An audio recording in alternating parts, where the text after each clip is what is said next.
weeks. It was 4 weeks ago. You're right. It was 4 weeks because we were here. Yeah. Okay. A month ago. I think we're live. There's one last unsurety, and that is... unsurety? Well... I'm going to start using that. That's a word. Is it really? That's a perfect... Yeah. Really? I don't know. Why wouldn't it be a word? Unsurety. Scarcity. Unsurety. Yes. See, there's a definition on Merriam-Webster. I've never heard... there. I haven't really heard many people use that word. And sweet mother of God, it looks like we're streaming to YouTube too. All right. Yes. I am so happy now. Things have taken a turn for the better. All right. Yes. That means we can really start the show. Hi everyone. Welcome to what's the show called? Welcome to Awesome Hardware. Welcome to Awesome Hardware. God. Now we just need to check ourselves. Oh God. Are we ready? Are we working and functional? We don't know. This is the live show about technology that me and my friend Kyle here do every Tuesday evening. Ideally, we start at 5:30 p.m. Pacific time, although it's about 6 today, so we must start by apologizing to all you guys for being so damn late. We had some technical difficulties. We had some audio problems, but we seem to have gotten it worked out. So thank you all for your patience. Thanks for sticking with us. We have a fabulous show planned. On my half of the show, we're going to talk about porn. Some other things, too. Kyle's half of the show... will not be as interesting. He has stuff planned, too, but we'll probably just continue with the porn thing. Cause I'd like that. It's a good way to do it. Views, anyway, baby. I think, you know what? That explains why we still have 500 viewers. It's because I changed the title to Boobs on YouTube. The title was... I don't think most of them made it to the second part that says Wieners on YouTube, but, you know, marketing. Oh, thank you for tweeting. I don't even marketing. Tweeting this first half of the show, Kyle. Yes, all right. Of course. Let's burn through some announcements really quickly. Burn them! Guys, we both do YouTube channels, and we often rely on your support for support. So if you want to support us in the best way possible, check out maybe a T-shirt or other thing like that. Kyle, for instance, right here, is wearing... Why isn't that working? Oh, because I pressed the wrong button. Look at Kyle's shirt. It's a thumbscrew shirt. I'm wearing one of Kyle's shirts. I'm like a robot Vanna White. Reciprocity is what it's all about. I don't know if that's a word either. Anyway, Kyle's store is awesomesaucenetwork.com/store. He has wonderful shirts and some sweaters and stuff like that. Your offer code is still listed at the top. Damn it! Ignore that! I don't know if mine is too. But you know what? No, it's not. My store is store.paulshardware.net. Yeah. I also have some shirts. I've got the some sweaters and hoodies. I've got some clearance items still going on for super cheap if you happen to be of the right size. Yes. I do have some refreshments. I'm re-upping the stock of my thumbscrew shirts because they had sold out. So if you don't have that available, if you it's such a hard time talking. You need to drink more beer. So that's if the you can't problem. find the right size, then maybe check in a day or two, and that should be restocked. I also have mugs and glasses, so check those out. Yeah. All right. And I wanted to say that we will do a more diligent job this time around for this half of the show of doing our Johnson shout-outs. For anyone who purchases a shirt during this half of the show, we will be giving you a double Johnson if you happen to buy a shirt from either Paul or I. So keep that in mind. We'll be better about that. I promise. Speaking of Johnson, Sneaksy Corsair sent this over on Twitter. Sneaksy Corsair who's that? on Twitter. I don't know who that is. On Twitter. Oh, just some Twitter follower? Imagine he's a sneaky Corsair employee. I don't know. Sneaksy Corsair. I don't trust him. Anyway, for some reason. Apparently there is a movie called Too Much Johnson. Yeah, I saw that. Which we just wanted to show you guys. It's 1938, so it's some of Kyle and my earlier work. Yep. And we recommend all of you. I don't know why it's only got a 6.3 out of 10 on IMDb here, but... Because that's what happens when there's too much Johnson. Yeah. There's just too much. That's just... You can't get a perfect 10 with too much Johnson. Some people can't handle all that Johnson. See, like the movie that's like just the right amount of Johnson, that's like higher than Shawshank on IMDb. That's true. Yeah. If you have the perfect amount of Johnson. The perfect amount of Johnson. I mean, it doesn't really roll off the tongue, but, you know, what can you do?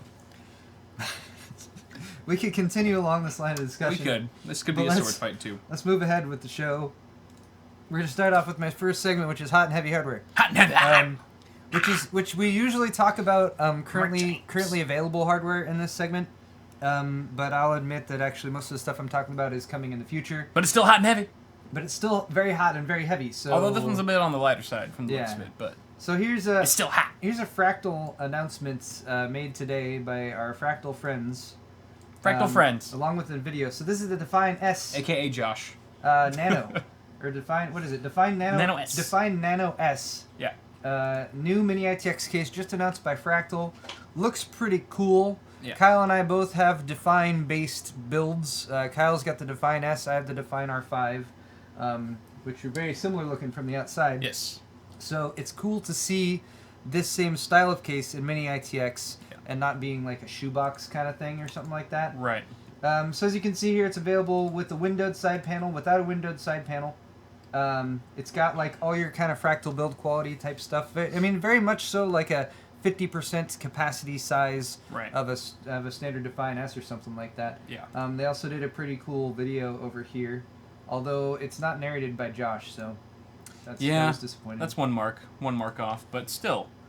You get some cool exploded views there. You know, I'm really liking that manufacturers are starting to do more mini ITX chassis that are in the same kind of like where the components are in the same orientation as a standard mid tower or full tower. Yeah.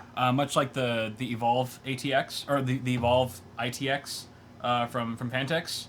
That like I built my wife's system in that, and I kind of just like the look. I like the philosophy behind having a mini ITX system that isn't, like you said, in a box, but it just looks more like a conventional desktop that you'd see from something like either of our builds. So. You like a philosophical case? I like philosophical cases, Paul. I'm just deep. Most people don't get me.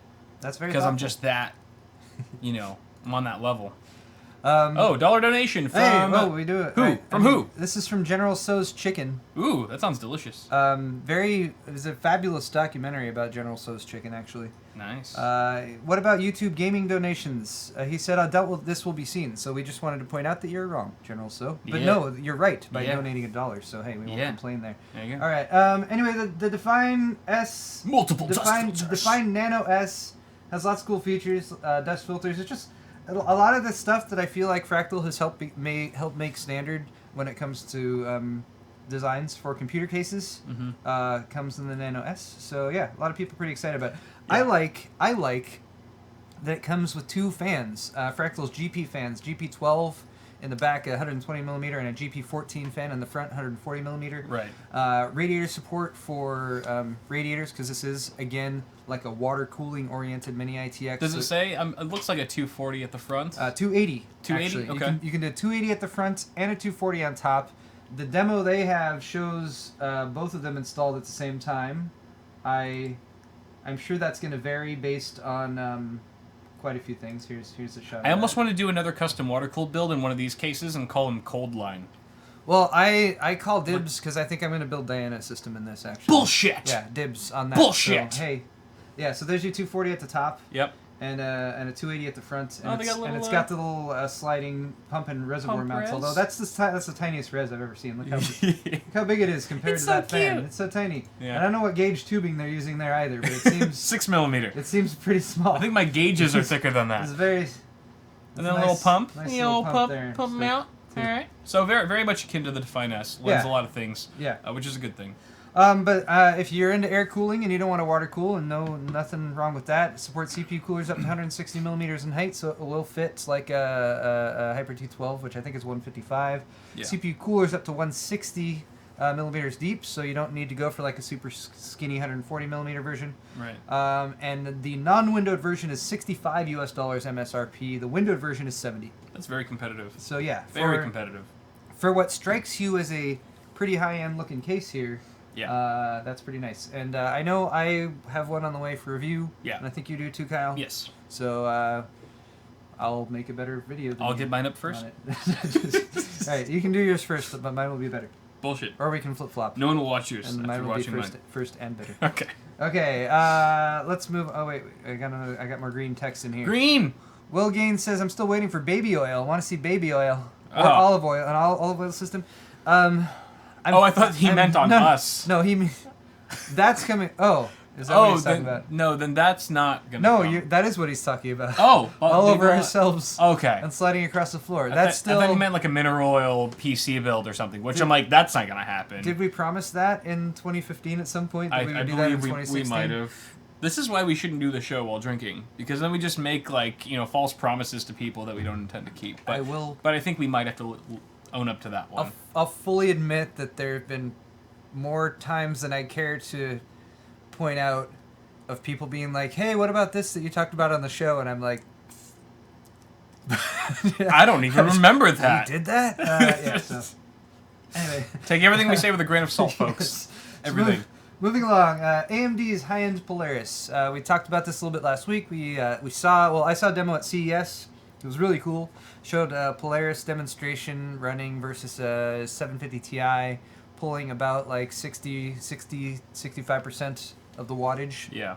Doing 60 frames per second 1080 video, which is pretty cool. So there's a little bit more stuff that's kind of trickling out about this. A lot of the PC review sites have already been briefed on a lot of this stuff. AMD actually did a meeting at some point last year. I forget when during the year it was, but they told the reviewers a lot of stuff. I wasn't involved because AMD hates me. Yeah, we're not cool enough. No, it was because Scott Wasson wasn't there yet. Scott Wasson has promised me yes. that he's going to give me all the inside dirt on AMD now. Not the dirt, like the dirt, like the the PR scoop, stuff that's supposed to be inside given scoop. to the reviewers. Yes. No dirt. Anyway, what's my point here? My point here is that AMD has a new GPU architecture. Polaris They've codenamed coming. it Polaris. Yep. Polaris. What can you tell us about Polaris? It's essentially GCN version 4.0 or something like that, but they're shrinking it down to to create GPUs on much smaller process nodes. So Raja Kaduri, who's the head of the Radeon group, has revealed two versions of Polaris, or they've sort of alluded to there being two different versions of Polaris this year. One is going to be a very small GPU, probably very, very power efficient, aimed at small form factors, so continuing their push like they did with the Nano to kind of capture that market. That will be for entry level and mainstream graphics, but then also a big GPU, which is very specific. Mm-hmm. That is aimed at high-end systems, high-end GPUs, hopefully competitive with NVIDIA's highest-end offerings. And these are going to be the 14 nanometer chips that we're going to see a new architecture. Well, we're not really sure because Radeon is working both with Global Foundries, which was originally owned by AMD and spun Samsung, off, right? and TSMC. TSMC. Well, Samsung is now also working with Global Foundries. I mean, Global Foundries is the fab. Right. So, yeah, but they're also working with Samsung to produce Okay. some chips for them. So Global Foundries has a 14-nanometer process they'll be using, and TSMC, or Taiwan Semiconductor Manufacturing Corporation, has a 16-nanometer process. So Right. very similar in size. They're not going to be making the same GPU on both processes, Right. but they'll probably be using both fabs to be making different runs of GPUs. Right. And I'm sure once those come out and people test them and stuff, people will say like, "Oh, this is good," or I don't know. Yeah. Reviewers will use adjectives to describe things. Yes. Hey, Captain Clutch, thanks for the donation, man. Appreciate that. He Woo! says love the videos. We love you. Yes, Captain we do. Clutch is also a fabulous name. And all of your money. Anyway, though, we're just excited because the AMD stuff that they've been teasing so far is actually pretty promising. The power efficiency stuff I think is amazing. I was really not expecting a live demo that showed that much improvement like they showed at CES. Right. So just a quote here from the article. This is from Raja Kaduri. He says, "It's our most revolutionary jump in performance so far," speaking on the GPU side. He says, "Thanks to redesigning the blocks and the cores, the main processor, a new geometry processor, and of course the 4th gen GCN architecture, also new multimedia cores in its display engine. All of these things together make the Polaris GPUs. And then they have two versions, and like we said, both are extremely power efficient. That's pretty much all there is to speak on right now. There was, in this article from PC Perspective that I referenced earlier, aside from the Polaris architecture slide that we've seen before, sort of some educated guesses based on the information that AMD has released so far. So I think this is Scott. Scott wrote this article, and he's basically saying using the information from two different places from AMD, they can kind of put that together and get a better assumption of what AMD is actually doing, and that is where they came up with this this theory or rumor that AMD is working on 2 GPUs for this year. And you never know, 2 GPUs could mean multiple products. Right. Because they can take one GPU and have a different variants of it to Cut make it down, or to make different versions. But yeah, that's about it. That's about it for that one. Sweet. I'm excited for their new display engine, because that's going to mean HDMI 2.0 and 4K at refresh rates much past the current limitation, which is 60 hertz. Yeah. So that'll be pretty sweet. It's crazy to think that, like, DisplayPort 1.3 is not good enough. Yeah, I know. Wait, are we on 1.2 or 1.3? We're at 1.2 right now. 1.3. Is it 1.2a? I forget. No, that's HDMI. Hey, Cell's here. What's going on, Cell? Hey, so. Thanks for joining us. Okay. You One fucker. more... Bloody fucko. Bloody fucking One more hot wanker. and heavy hardware story to talk about here. This one was just this is some benchmarking that was done Pornonics? by the Oh no, folks at Phoronics. Phoronics. That's PHORONIX. Damn, so close. .com. Ah. So they had this crazy collection of graphics cards here. Look at that picture. I have like 2 of those. I have a few of Yeah. these maybe. Yeah. So they're basically like, let's take all these graphics cards we have and let's benchmark them all and let's use. They actually use Linux to do some of the benchmarks and OpenGL. And basically what they're trying to do here is look primarily at performance per watt and see what kind of advances NVIDIA has made over the years. So here's the list of actual GPUs that they were testing. Try to make that bigger so you guys can read it. So they started all the way down to the 8500 GT, a 256 megabyte card. Going all the way up to a Titan X, Right. current generation 12 gigabyte card. Yep. Also kind of crazy to consider that it's gone from 256 Yeah. megabytes to 12 gigabytes. Granted, most of us don't have 12 gigs in our graphics card, but hey, that's still pretty sweet. The one GPU I was hoping to see on here, simply because it is a bit notorious for power consumption, is a GTX 480. Because those were, oh my god, those were bad. Yeah. Like the 500 series made it better, but yeah, the 480 was just a heat machine. Anyway, though, they do have a 460 in there, and as well as some 700 series, 600 series, and 900 series graphics cards. Anyway, I'm sorry, did you say this was strictly for power consumption testing, or was this more for all around? If you guys want, of course, the links to all of these stuffs we're discussing is down in the description on YouTube. All the And stuffs. If you guys want to, you can look at all the individual stuff, like how they set up the Linux system and how they tested Bioshock, Counter-Strike, Firmark, Tesseract, Unigine, and Xonotic, which I don't even know what that is. We'll do what most people do and skip to the final results. Yes. But first, I need to say thank you. Thank you.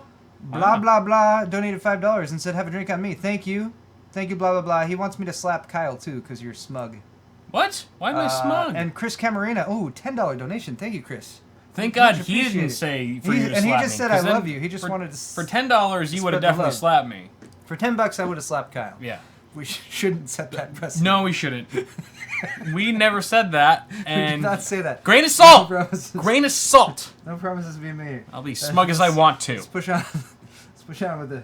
Anyway, Super smug right now. Here's a lovely chart. They're looking at AC system power consumption data over the course of the different tests. Okay. So this one's a little harder to just look at and read because they're looking at mins and maxes and all that stuff. So we'll skip past it and look straight at their more normalized performance per watt numbers.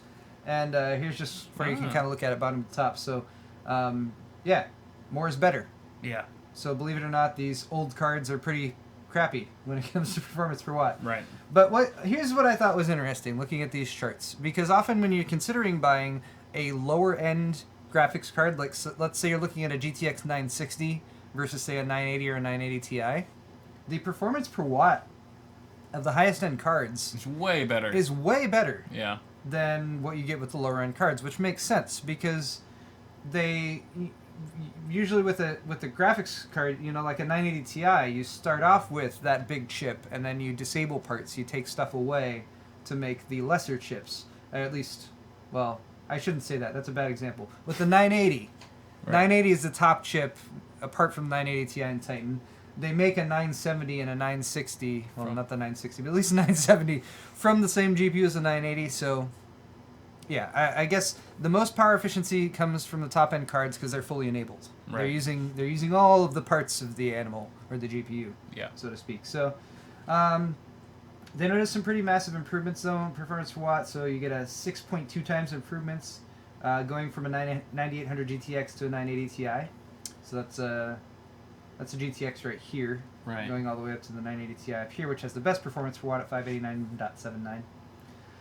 Some other cool things that they sort of drew from these tests.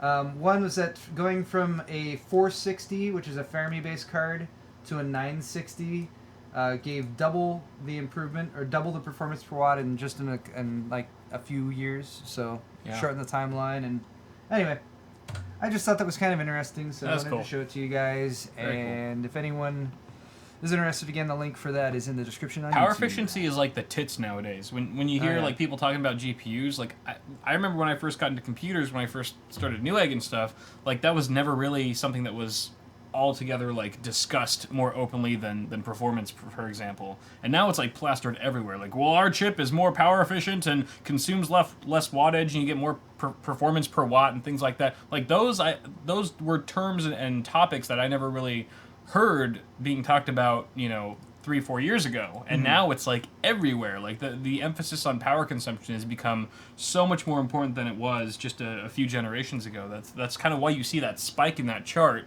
like right after like under the 600 series with NVIDIA anyway, where you start to see double, triple the performance per watt. You know, it's pretty crazy. But also, It's good. Also a good excuse to upgrade if you're looking for one. Yeah. Some people, I mean, like, because I was in that situation too. I was looking at this chart and I was like, which of these GPUs have I used? And I've used some of them, not all of them, but I had a GTX 260. I think I jumped from a 260 to a 460. And then I think my upgrade after the 460 was very, very much so because the 460 was very power inefficient. Yeah. So that definitely played into my thought process when I was looking to upgrade, because it was also like how old would I have been there? I don't know. I was in my mid to late 20s, and I had moved out on my own, and I was paying my own power bill. Yeah. So you'd be surprised, for any of you guys who are younger and who are living at home and don't have to pay the power bill, certain things you notice a lot more when you're paying the bill. So I noticed, for example, when I first moved to an 80 plus rated power supply from an older, less efficient one, I noticed, because I kept my computer on all the time back then. Right. And I was like, that my power bill went down because my power supply is more efficient. So yeah, I don't know, monetary reasons are always good reasons to change things, I guess. Absolutely. If they're inefficient or whatever. Thank you so much, John, for the $2 donation. We appreciate it, buddy. What did he say? Josh. It was Josh. Josh, sorry, Josh. I said he's building an all AMD-based system featuring a 7870K and an 88XIV2 and an MSI R9 We'll be water cooling the CPU and GPU. Do we have any tips for a first timer? If you're custom water cooling, watch Jay's channel. Yeah, Jay's channel, Jay's with a Z, 2 cents, yes, is a great place to learn more about water cooling. He does lots of water cooling videos. Yeah. I would. Okay, Josh. Here's my thought on your situation right now. The platform you're about to build on with the 7870K, pretty low end, it's just older. Yeah. It's been around for a few years. AMD is about to launch AM4 sometime this year, which is going to be a unified platform for the CPUs and their APUs. Since you're considering water cooling, I would say hold off on the water cooling, especially if you're a first-time builder or if you have less experience. It's going to be more expensive. Yeah. The water cooling hardware alone will outweigh the costs of your current hardware that you've listed there, and which should never happen. And the benefits you'll get from overclocking the hardware that you're water cooling will I mean, they'll be there, but I would say save that money and wait till later this year, because there's a lot of excitement about AMD stuff this year, and I would hate to drop $400, $500, $700, $800 on a water cooling loop, because that's how much they cost. Yeah. They're expensive. Yeah. When 3 months, I mean, there's always going to be new hardware, but when it's a completely new platform like this, I find that it's much more. Wow, that's a great. People are voting on a straw poll about whether I should. I voted yes. That's good. That's good. I'm sure no one's surprised. So yeah, Josh, that's where I'm at. So I would say, yeah, I feel very much like I would say don't invest that much money in water cooling that platform right now, just because you're not going to get as much raw performance out of it, I don't think. But being one of the first people with like a brand new water cooled AM4 system with like AMD's new stuff right when it comes out, that'd be pretty sweet. Yeah. So yeah, maybe consider going with closed loop coolers or something like that for now. Yeah. Or just something to get you by, and I'd say an air cooler for that system. Yeah, an air cooler maybe. Would be perfectly sufficient. Keep your eyes on the new stuff supposed to come out soon. And now you guys know how far a $2 donation will get you. Yeah, that was a lengthy answer. All right, hell of an answer. All right, sweet. It's time for sword fight. Oh. Yay, sword fight. Oh, goody. All right, so sword fight is a segment where Kyle and I both take opposing sides of a controversial topic. We argue it. You guys also get to vote in a straw poll about what you think, and that's how sword fight works. Really? Yeah. Okay. Do you want to? It's right at the beginning of sword fight. Yeah, it's gonna go everywhere.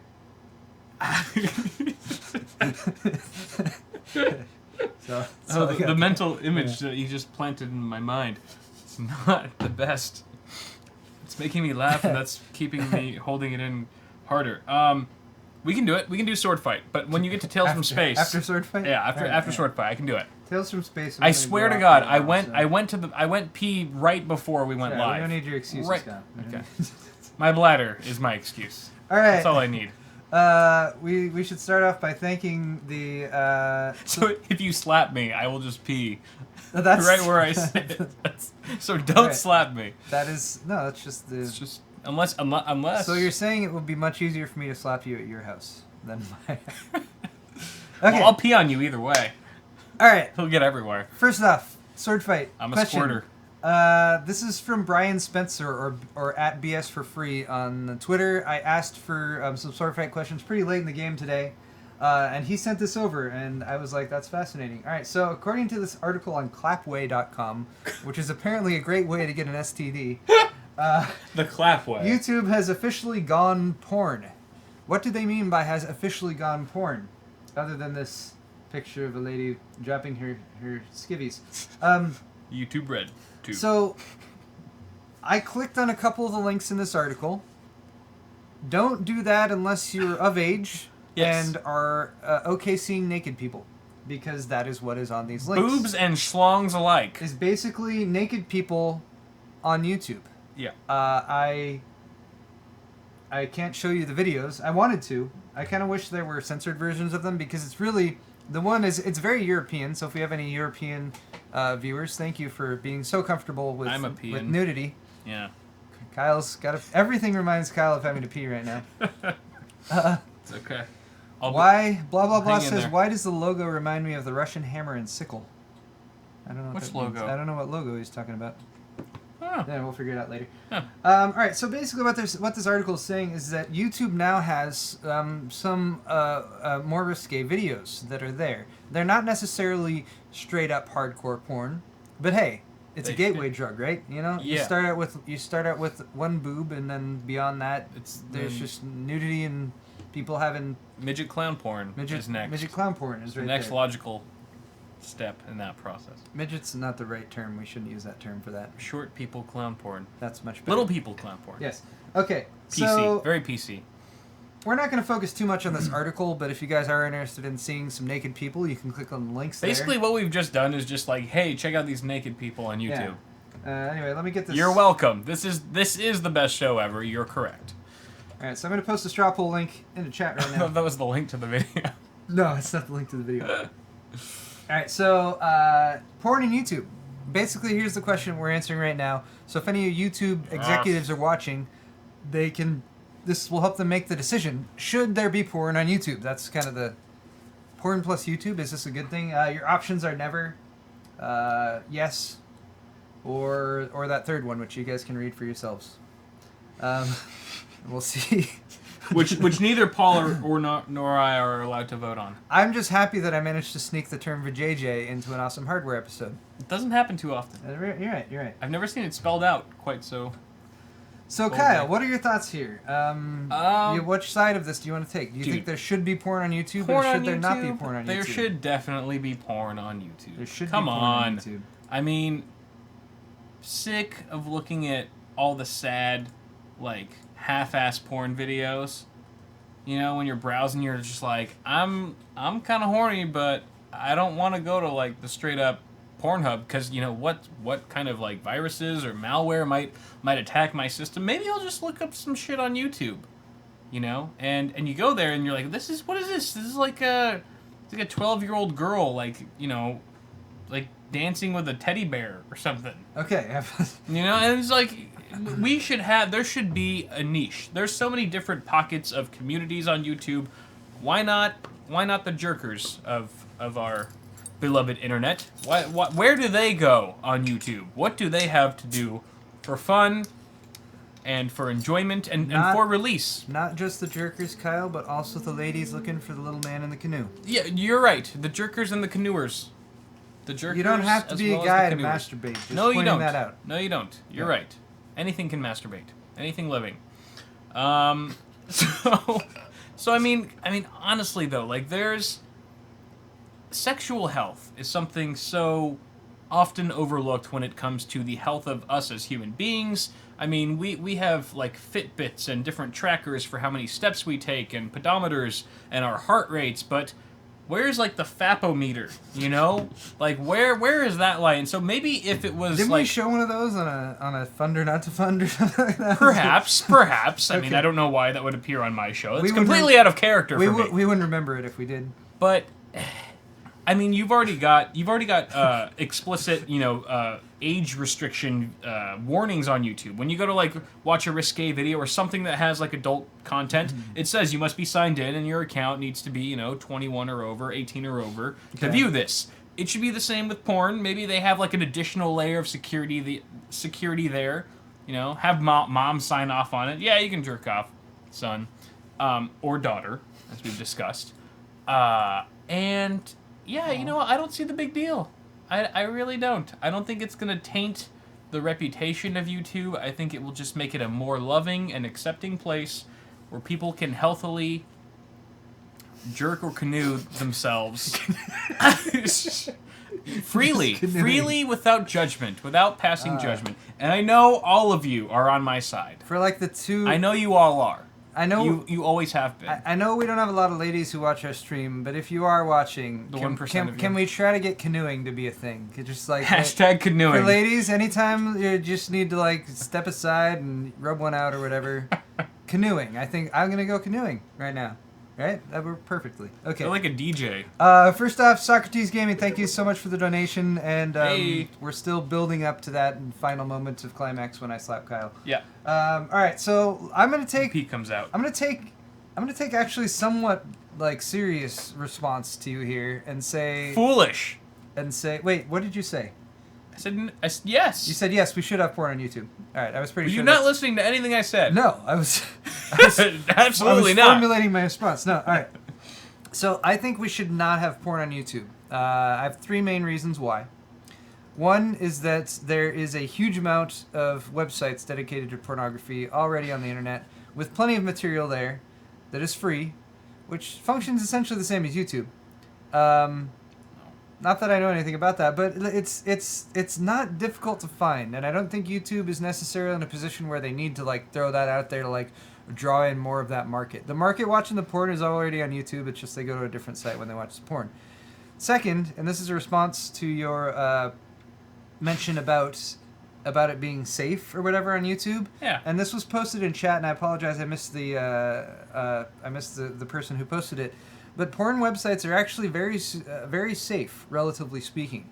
And you just haven't gone to the good ones.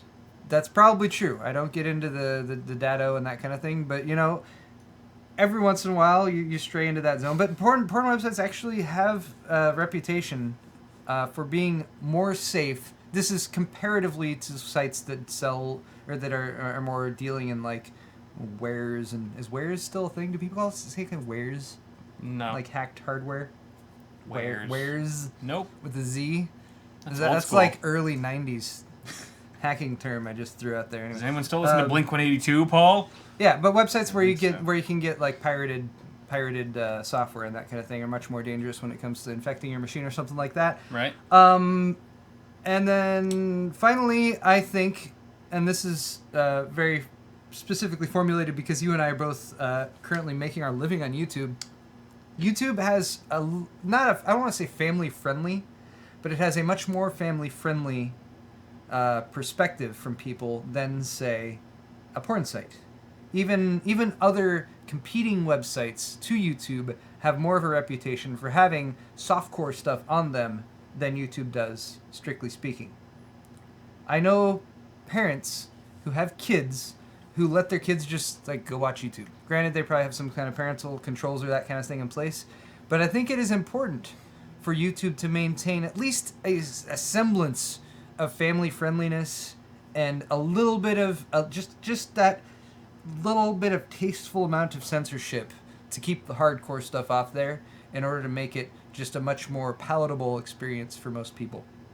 I think if you start adding porn into YouTube, it will tarnish YouTube's reputation. And I think that might have a larger impact on it than some of us might expect.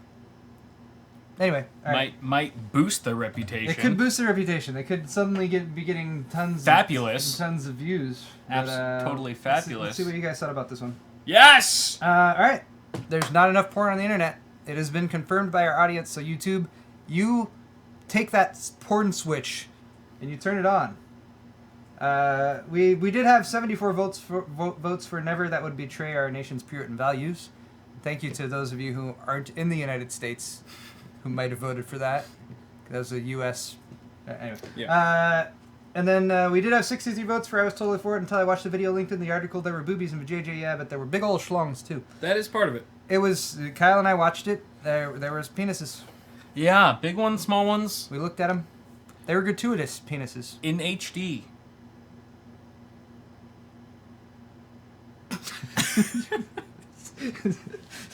Every pixel was accounted for in fine detail. I couldn't keep that up. Both of us should have just been like, yeah, big penises. Just sat there. Okay. There's schlongs everywhere. This is the best sword fight ever. All right, we have a slightly less serious. I don't know how to phrase this. This is question. just as ridiculous. This what do is you mean just more? as ridiculous. All right, again, serious. I reached out on Twitter prior to the show and asked people for some stuff for Kyle and I to argue about. So here's the next great question I have to for pee. you guys. Kyle has to pee. I'm gonna die. Posting in chat right now. This is about Kylo Ren. Apologies to any of you guys who haven't seen Star Wars. But this is something that, I don't know.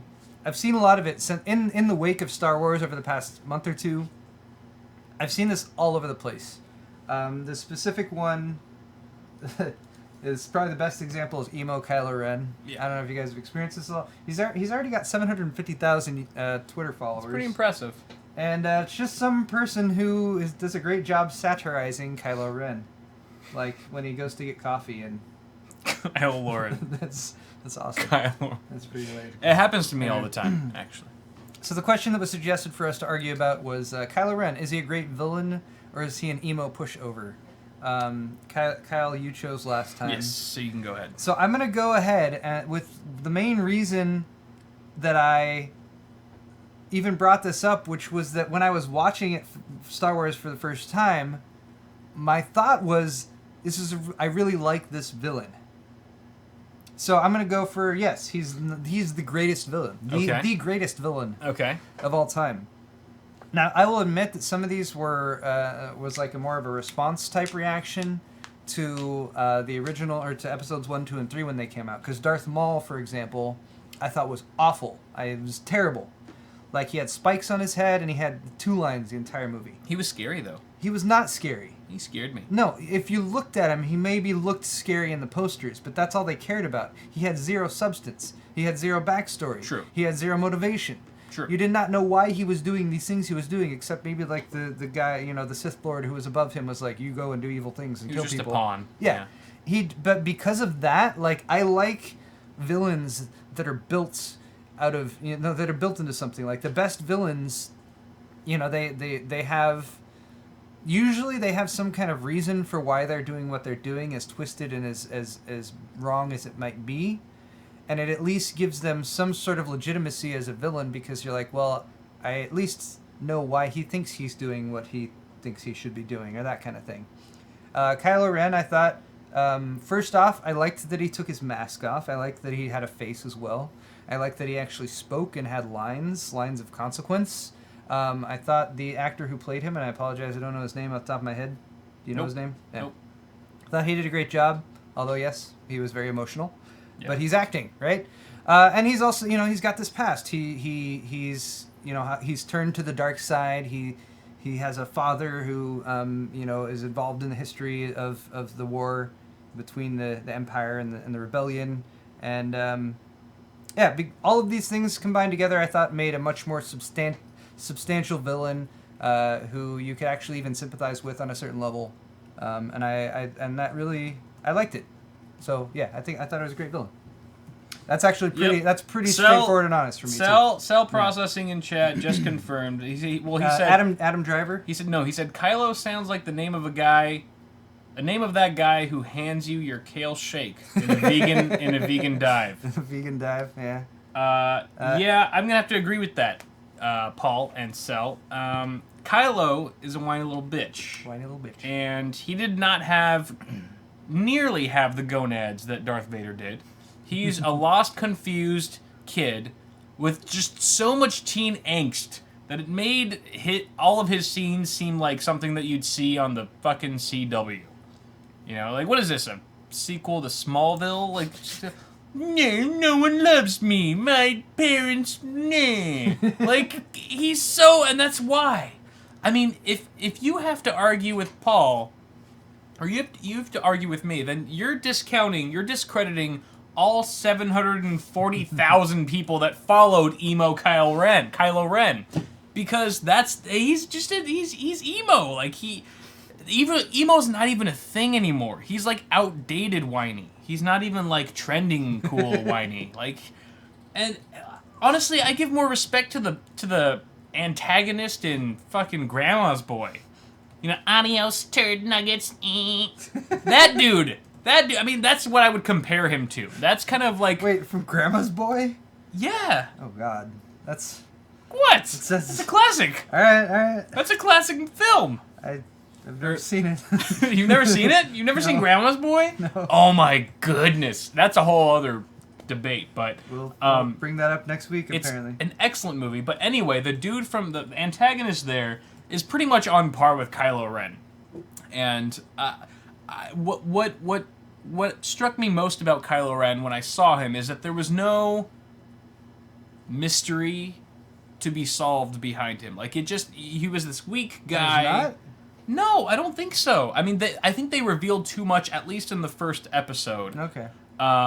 For me to really take an interest, where I almost feel like I had figured him out too much in this first episode, and I think that they could have maybe eventually revealed his face in episode 2 or 3, but I think just they gave him almost too many lines to feel really kind of like a dark and sinister evil. Like the dark side. Like, basically, when I think of the dark side, I don't think of a dude that has Kylo Ren's teen angst and personality. I think of, someone who just doesn't give a F about anything. But he just seemed like a whiny bitch. I don't know. That's okay. I think everybody sensed it. I think everybody could sense his force just being bitchy. There are quite a few Grandma's Boy. Mama's Boy? Grandma's Boy. Grandma's Boy. There's quite a few Grandma's Boy fans in chat. Just to point that out. Thank you. Fucking awesome movie. All right, let's see what you guys thought about this one. Whiny little bitch. Hey. Wow. The cards read the truth. My assessment of this was completely off. I got 20%. Dead last. Well, you tied for second. Did you notice my other question? What is that? I don't know. It's just a random thing that occurred to me. Kylo Ren, It's Poe Dameron, Maz Kanata. Like, you hear that name, you're like, that's a Star Wars character, isn't it? Like, yeah, I don't right. know, I would have said that. If Yeah. someone was like, hey, did you see that thing about Maz Kanata? And I had no idea who that was. They probably got an English professor, Yeah. like masters in I'd be like, what is that? Someone from Star Wars? And yes, it is. Yeah, actually. I feel like there's a weird distinction to some of the names and stuff that are They had a bunch of English majors All right, figure go them pee. out. Okay, thank you. This is your window. Okay. While Kyle goes and pees out the window, let me share a quick... No, I don't have anything to share in the interim. Let's just move on to the next segment. I think I have a next segment. Oh yeah, the next segment is awesome. Super happy about it. Tales from Space. Tales from Space is a segment that I made up because I like science. I don't know that much about it, but I like to read about it and at least share some of the things I've discovered with you guys. So I'm going to start off by jumping back to actually a topic that we've discussed in episodes past, and that is the crazy star that may or may not have alien megastructures orbiting around it. Now, to be specific here, this star's name is KIC 8462852, which is very, very glamorous. But basically what's happening with the star, and the reason we talked about it a few weeks ago or last month, I forget when that was, is that the star dims every so often. Now, a star dimming is something that's very important. It's the whole reason that the Kepler telescope is up orbiting the Earth, is because it's specifically looking for stars that dim. Because a star that dims usually means something is passing in front of it and blocking part of the light. Kepler is looking for stars that are dimming due to planets rotating them, but a planet rotating around a star, even a big planet, can only dim the star's light by like 1 to 5%. What we're talking about here is dimming in the range of 20% or more, I think up to 25% or so. But otherwise, this star is a normal F-type star. I see you brought multiple drinks back with you. That's for you. But I just poured my stout. Well, then you have another beer. Okay. Or I have another beer if you don't finish yours in time. I'm drinking a Lagunitas Imperial Stout, in case anyone was wondering. I'm drinking chelada. Chelada. Chelada. Yes. Okay. So anyway, Bradley Schaefer is a guy. I don't know what his title is. Anyway, he's from Louisiana State. He was one of the people who, when this story originally came out, was a bit fascinated with it, like many of us were.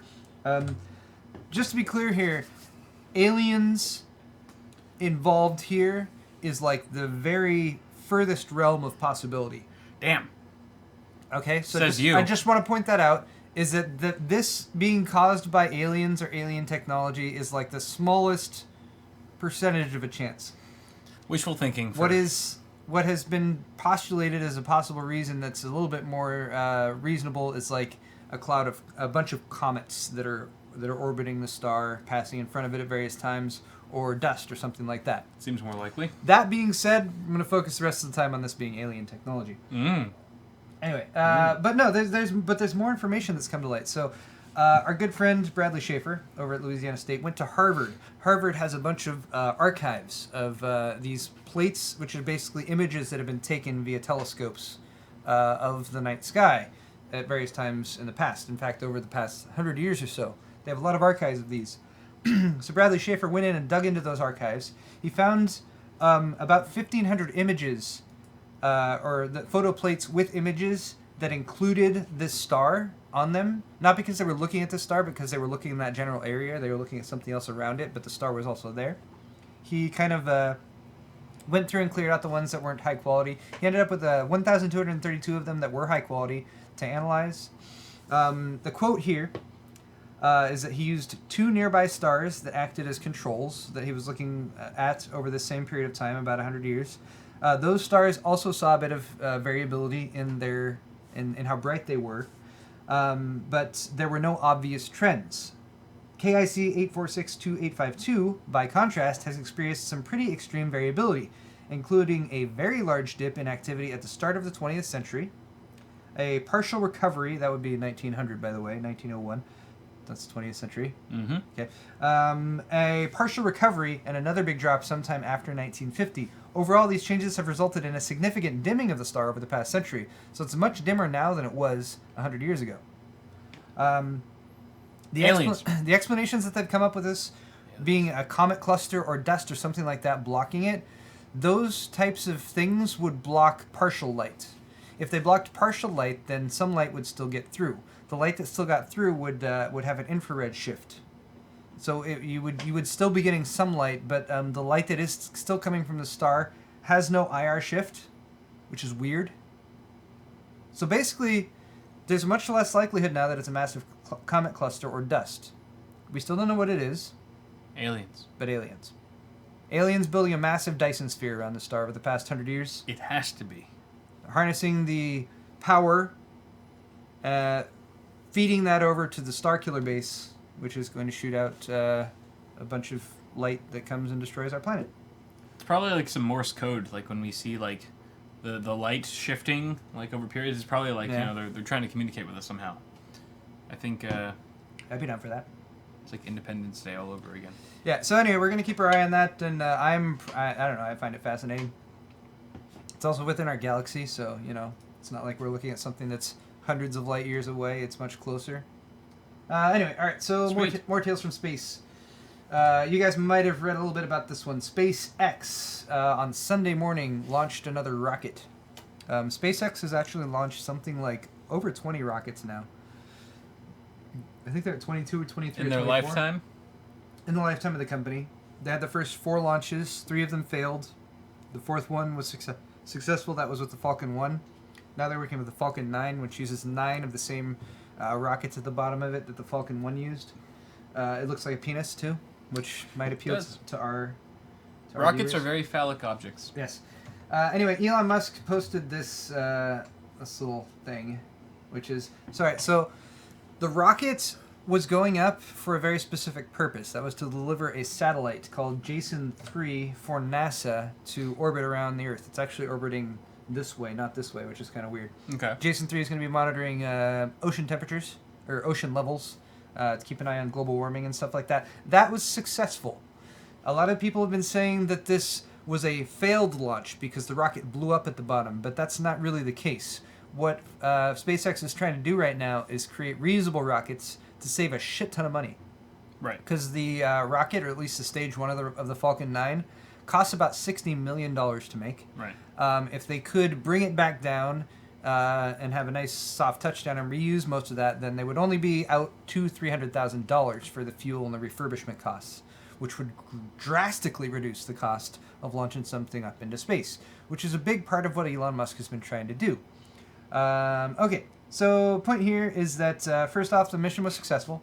Second off, take a look what happened when they did bring the rocket down and try to land it on this barge. The barge's name is Just Read the Instructions, by the way, which I think is pretty funny. Nice. Anyway, here's Elon Musk's example. So the rocket comes down, tries to land vertically. It's got 4 struts out on the side, you might notice. Looks like it touches down good. This is in 15-foot waves, by the way. Oh, no. What's happening? One of those struts doesn't hold, and then kaboom. Damn! And then she blows up, and that's all she wrote. So And the camera feed cuts out. quite fascinating to watch, because explosions, right? Yep. The thing that Elon Musk said about this, which I thought was pretty fascinating, is like, when you're making rockets, it's like you have so much precision that's required, and just the tiniest little thing that can do it. So one of those legs that was supposed to pop out and lock in place didn't lock in place. Right. So when pressure was put on it, it bent in. And so it reminded me of like when you're putting up a tent or something, you have those poles that kind of slide into each other and snap with the little metal thing that pops out. Yeah. It's like one of those just didn't pop out and lock, and so the whole thing just fell over, and $60 million. Yeah. Kerplooey. Anyway, though, we talked about this in December on Awesome Hardware, that they did successfully land one of these rockets, the Falcon 9, on land. So they're able to do it. And they've tried 3 times now to land it on a barge. All 3 have failed. Right. Or led to an explosion or loss of the Falcon 9. If anyone's wondering why they don't just land on land all the time, it's because of fuel costs. Because if they can send a rocket up at a certain trajectory or whatever and have it do whatever it's going to do, being able to land that to bring the rocket back down and have a variable position where they bring it back down so they can judge weather and that kind of thing is much easier on how much fuel they need to use up than if they're like, we need to go to this spot and this spot only because they're landing on land. Right. So even though it's much more difficult to land one of these rockets out in the ocean like they've been trying to do, it's much better in the long run for fuel efficiency and that kind of thing. But SpaceX has done a lot of stuff, making the system better, I guess, or trying not to blow up their $60 million rockets. What did Elon Musk say that was so funny there? There's a little comment at the bottom that says he added a bit of humor to his tweet. He said it wasn't that funny. He said it's definitely harder to land on a ship. It's similar to an aircraft carrier versus land. There's a smaller target area, and there's the translating and rotation of the ship that you also have to deal with. But what he was saying is that... It's not funny at all. What he was saying, and here's a picture of it afterwards, stupid, is that it's not the high seas that caused this. They were actually okay with 10 to 15 foot waves in the ocean when they landed it, which I think is pretty damn impressive. Yeah. Like, holy shit, that's pretty impressive, bringing it down like that. The only thing that caused this was that freaking leg not locking into place. Right, exactly. Could have been anywhere and it still would have done it. Yeah, so leg lockout didn't latch, tipped over after landing. He said the pieces were bigger, the leftover pieces were bigger, so that's him being fun. Look, there's more large chunks of it. It didn't completely evaporate into smithereens or whatever. Okay. Nice. All right, I'm already going a little bit long, and I have. That's what she said. All right, so I spent a bunch of time on Sunday reading a really long article. Okay. about Elon Musk, about the space program, and I found it fascinating, and I spent a lot of time reading it. Yeah, so I wanted to at least show you guys that article in case you wanted to read it. I wanted to go over this in more detail, but I don't think we have quite enough time. The website is called Wait But Why, and it's sort of sciencey stuff written by more of a science outsider, written in very direct terms. He doesn't use a lot of crazy, hard to understand stuff. He has a crazy 5-part series on SpaceX and Elon Musk. So this is only one part of the 5-part series, and it's insanely long. And he kind of starts off with like, Elon Musk wants to colonize Mars. And then he goes all the way back to the beginning of time to explain it. That's really what he does. Because Elon Musk, I'm gonna try to paraphrase this as much as I can so we can move on. Elon Musk is concerned about an extinction event, or like a type of event that killed the dinosaurs. Right.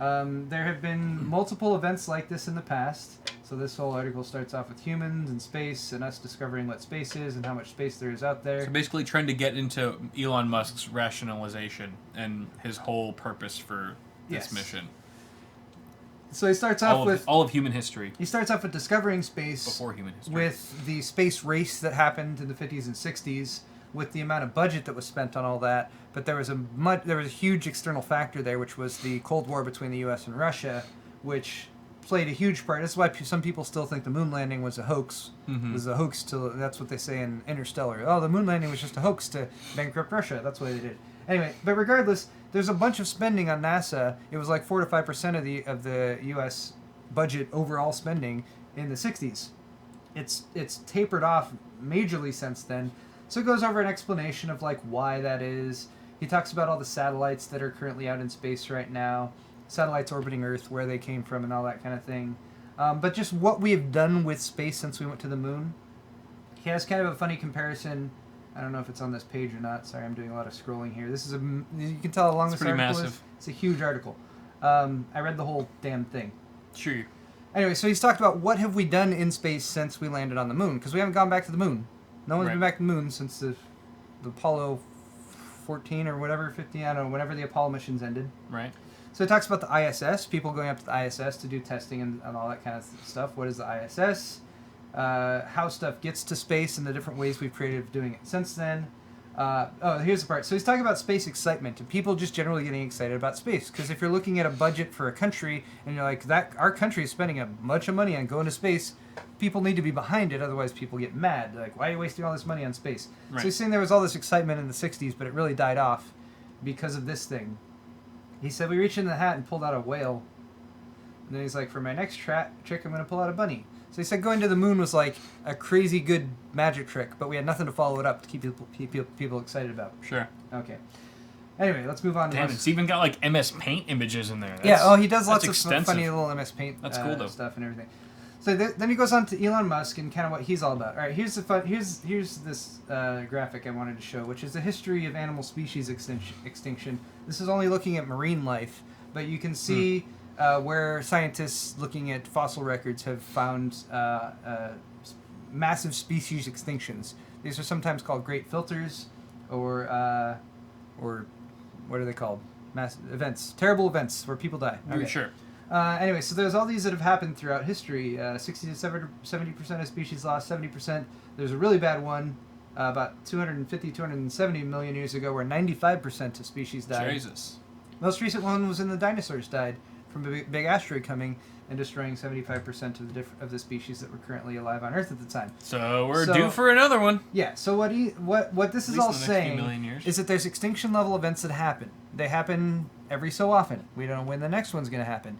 If we want to make sure that when the next one happens that the human race isn't just gone, then the best thing to do is to, as the article puts it, make a backup of the hard drive being life on Earth, put it on a different planet, and that's why Elon Musk's end goal here is to basically go to Mars. He wants to populate Mars, and he wants to put a colony there with 1 million people on it. We're going to turn Earth into a RAID 1 array?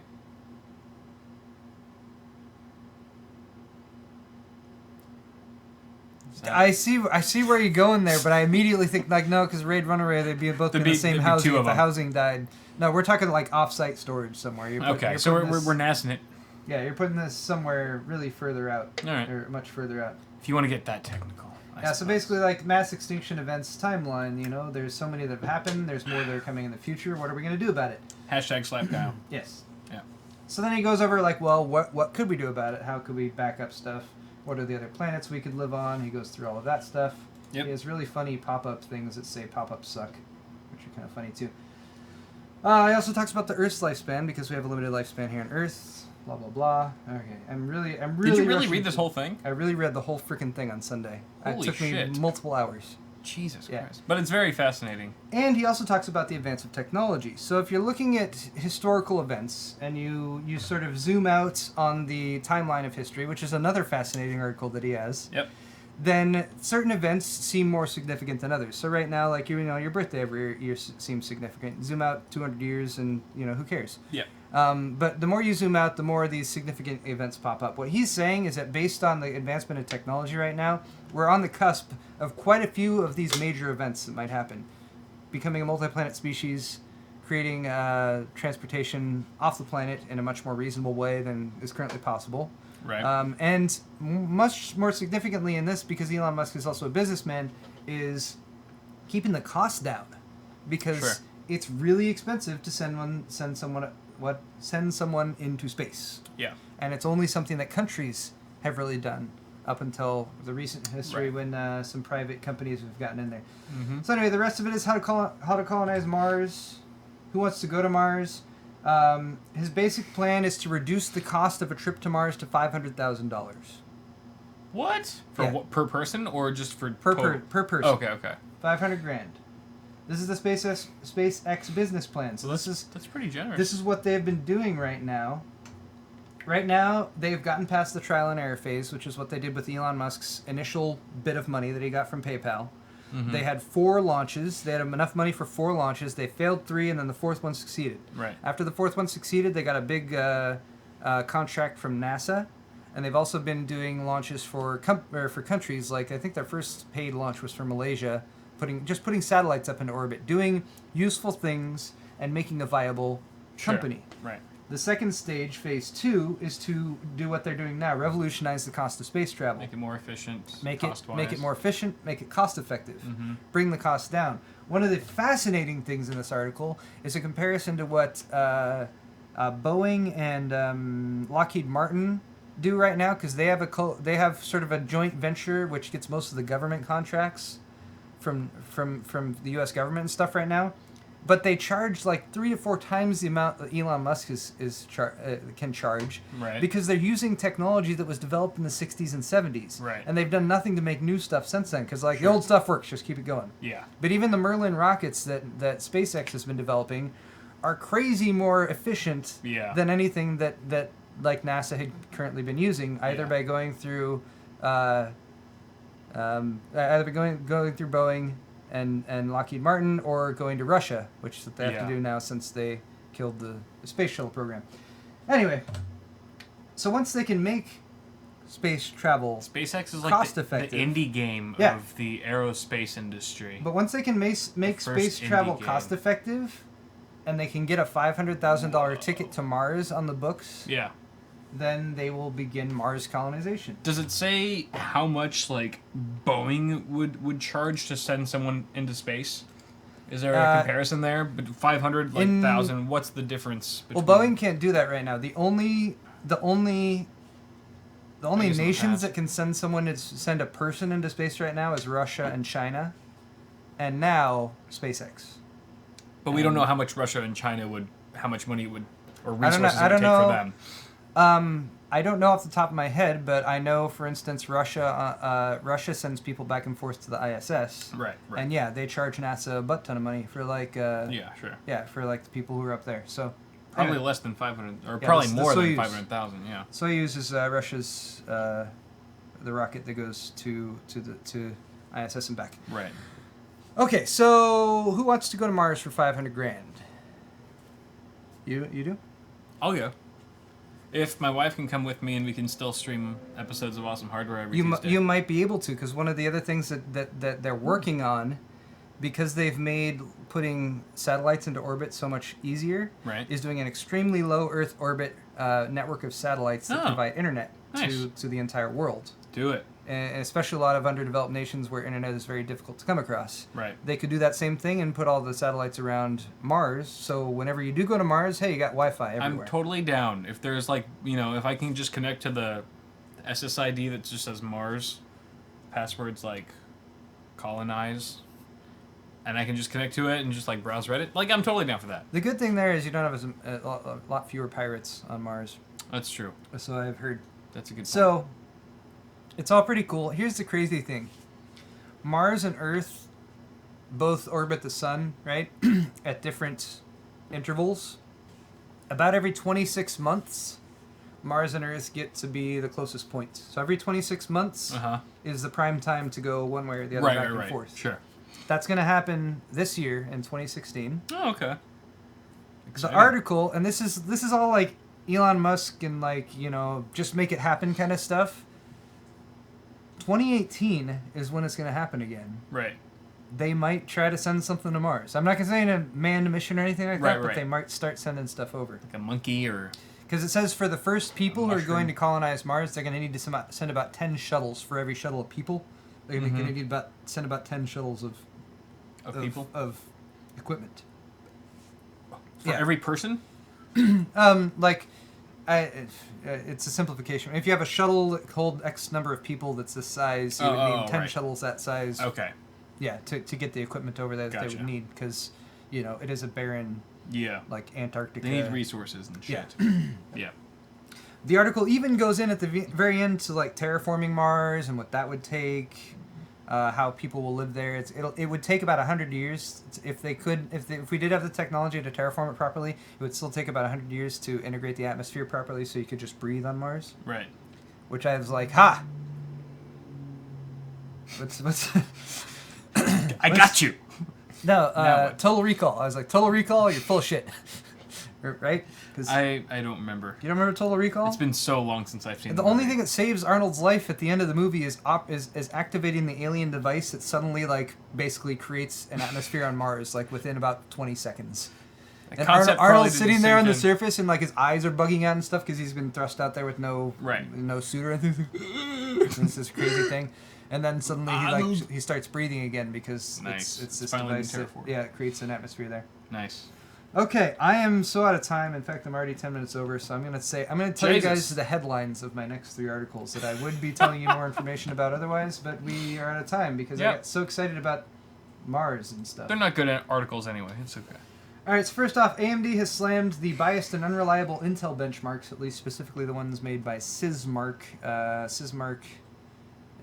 So there's a video they did, and they're like... Who uses Sysmark? You do. You use 3D Mark? Oh, is it? It's part of the same. Is it really? Yeah. Interesting. Yeah. Well, it says there's System Mark and there's 3D Mark. Anyway, Sysmark and Mobile Mark. I'm gonna make a video on that. So basically they're saying that it performs much less good on AMD stuff, but they're saying it's because the benchmark itself is slanted towards Intel and stuff. Essentially, what they're saying is that the benchmark. Not that there's anything wrong inherently with the benchmark, but that it focuses too much on like single thread performance and stuff like that, so it shows Intel CPUs as having an advantage. Whereas most people who use their computer for normal stuff, you never hit the processor that hard. So real world experience is actually much more similar. So hit the AMD and an Intel processor with a lighter benchmark or more realistic benchmark for what you might do on a day-to-day basis, and the gap is much smaller, which is true. Right. But for enthusiasts, I don't care how small the gap is. I care how small the gap is when I'm rendering a video or when I'm like doing 20 things at once or something like that. I'm not interested in like mainstream stuff. So my not to gloss over this too much, but my analogy was that you can buy a Ford Fiesta and you can buy a Ferrari and say that they're both just as fast if you're driving the speed limit. But open up the speed limit and you'll find that the Ferrari is much, much faster. Granted, that's not a pure analogy, but that's kind of what But price to performance, I mean, you gotta Performance you gotta is give very that good. Ford some credit. And it should be pointed out that AMD already won a judgment from the FTC in 2010 specifically regarding this. And if Intel does post SysMark benchmarks anywhere, they have to put a pretty substantial disclaimer in there saying software and workloads used in performance tests may have been optimized for performance only on Intel microprocessors and some other stuff that I'm not going to read. So Pretty much negates the I don't know. results. It seemed like I didn't like it as much from AMD because I feel like right now they need to be focusing on the positive, not being like there's tests or Yeah. mean. Anyway, okay. They're like Kylo Ren. They're just being as so emo. Kylo Ren right Just now. as emo as Kylo Ren. Ermagerd. Next up, Intel's rumored to launch a 5.1 gigahertz Xeon. The Xeon E5 2602V4. It's a Broadwell-EP chip with 165 watt TDP. 5.1 gigahertz Xeon. Damn. That would be the fastest Desktop processor speed that you can just buy without ever, overclocking. as far as I know, without overclocking. What? How much does this cost? We don't know. Damn. So that's why there's a lot of I want speculation two of about them. this. Yeah. Yeah. Anyway, it's a quad core with hyperthreading, ships at 5.1 gigahertz, 10 megs of L3 cache, 165 watt TDP, only available through OEMs. So that's one of the that's definitely a big caveat here is that you probably can't just buy one of these. But I will say when it comes to Intel processors, the Xeon side of things has been looking a lot more exciting in the past year or two than the mainstream side of things. And I think it's because the mainstream side of things, they just hold back. They hold back. There's not enough competition for them to do much. Whereas over on the Xeon, you're like, we got a 30-core processor with double hyperthreading and 90... No, that's obviously an exaggeration, but... This actually makes a lot of sense with an article that I'll be talking on my half of the show. Yes, it does. In regards to Gigabyte's new Xeon boards that will be supporting this type of chip. You're right. I put a link for that there, but I don't think I clicked on it. Beautiful. So right. we're starting to connect the dots here with what Intel's intentions are in the near future. So we don't know how much money this is. Also, there is some confusion about the LGA 2011 socket because Intel seriously has like 3 different versions of it, which is kind of annoying when it comes to the to the server space. Right. So you're not going to be able to just buy one of these. You're not going to be able to just drop it into like an X99 board. You probably need a very specific board. All that said, Gigabyte had a series of boards made for Xeons, made with the enterprise chipsets. Yeah. This was socket 1151, but I could see something like that working with a chip like that, like this. And again, very, very much depending on the price, could be an insane gaming system that would just run at 5.1 gigahertz out of the box. Anyway, so I thought that was kind of interesting. One more story here before we go. Skylake is going to be withheld from Windows 7 and 8. And basically 8 support, 8.0 or 8.1. This is kind of a random thing. This is sort of Microsoft continuing to really push people to Windows 10 come hell or high water.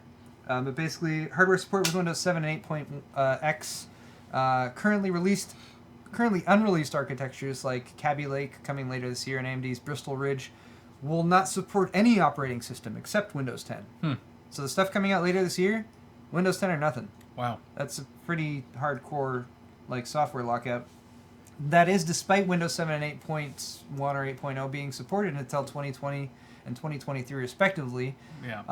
The already released Skylake CPUs are called transition parts, and computers and devices based on them will only be supported with Windows 7 or 8.1 or 8.0 until July 17th, 2017. It doesn't mean your computer's going to stop working, but it's going to stop getting supports and updates from Microsoft, which tends to be a fairly important thing when it comes to security and that kind of thing.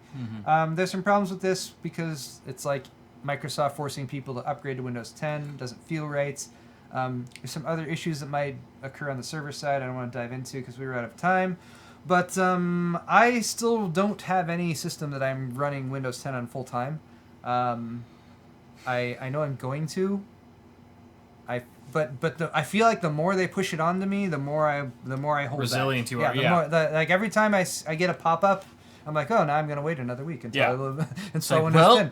Because they put another damned annoying pop-up via some stupid Windows update Exactly. or something like that. This new laptop that I got, this MSI GS60 Ghost, it came with Windows 10, and so far from the the amount that I've used it for, which isn't extensive, but it is I would say it's been enough to let me know that Windows 10 isn't terrible. I actually haven't done too much gaming on it, so I wouldn't know like how much more optimized Windows 10 is than Windows 8. But the layout and stuff is pretty decent. And the only thing that I could really tell the difference of between here and my Windows 8 is that the pop-ups here are gone because I'm already on 10. Whereas I feel like that's... Such a convenience. Such a convenience, yeah. It's like it's almost like they're forcing you to upgrade to Windows 10 just so you don't have to deal with the effing pop-ups. And most people will. Most people will be like, I don't even care what Windows 10 is, I just want these pop-ups to stop. And that seems like the only way that it's going to happen is if I upgrade to this new OS. Yeah. And people usually most of the time don't know about the privacy issues with Windows 10 or what they're really in for when upgrading to the new operating system, but... it's almost kind of like... But we already have, like, Racing Lova just said Windows 10 has been fine for me. I saw another article I haven't had any issues with it. Saying Windows 10 user feedback and experience has been positive. So it's just the way that they're going about the way they're doing forcing it on people. That's it. The stuff that's in there that's harvesting information that they're not as upfront about, like, I don't like... And yeah, the way they're forcing it on people has That's been... like saying this cupcake is delicious. We all unanimously agree that it fucking is delicious and tastes bomb, and yet I'm like forcing it into your face and shoving it in your mouth, even though you might not be hungry or want that at the moment. But it's good. It's good. It's really... Everyone loves it. Just eat the cupcake. I want a cupcake. No. This wasn't meant to make you hungry, Paul. More Focus. More cupcake bukkake coming on Kyle's half of the show, guys. Thank you all so much for joining us, even though we started a little bit late. Really appreciate that. We're going to take a very short break here. If you're watching on YouTube, you're going to need to switch over to Kyle's channel. Yep. Go to Awesome Sauce Network. It's Kyle's channel. We've been doing this for years, Paul! It's been years! I know, I hate it. Just get it right. So, yeah. It hurts. If you're on YouTube, go over to Kyle's channel. If you're on Twitch, stay right where you are. We will be right back. Thank you guys all so much for joining us. Thanks for the donations. I apologize. I have not been watching donations at all for the past 15 or 20 minutes. Johnson's! We didn't forget! I can't do Johnson's. What? I don't have the login. I updated the login. Okay, I'll do a couple. I have 2 Johnsons. I can do it if I don't show anyone what my password I have dos Johnsons. Jason, thank you for picking up a Stay Positive shirt. I'm pretty much almost sold out of those, so you probably got one of the last ones in XL. Thank you so much, dude. Those have been selling like hotcakes lately. And also, Bradley, for picking up a CPU cooler shirt. Always a classic. Thank you, sir. So, Johnson & Johnson! Johnson & Johnson! That's like a shampoo! We are going to get so sued. Oh my god, lawsuits! But hey, lawsuits impending! Thank you for taking up just the right amount of time. I also have Johnson's. Pyotr! Yay! Pyotr! That's a... Pyotr. You sound Russian, sir, but I like your name. Pyotr and Tony. Thank you guys both for jumping in and supporting us with the purchase. We love you. We love you all. Fabulous. All right, we'll be right back. All right. I have to pee now. Don't go anywhere. We're gonna go right back. We're gonna be right back. Okay, bye everyone.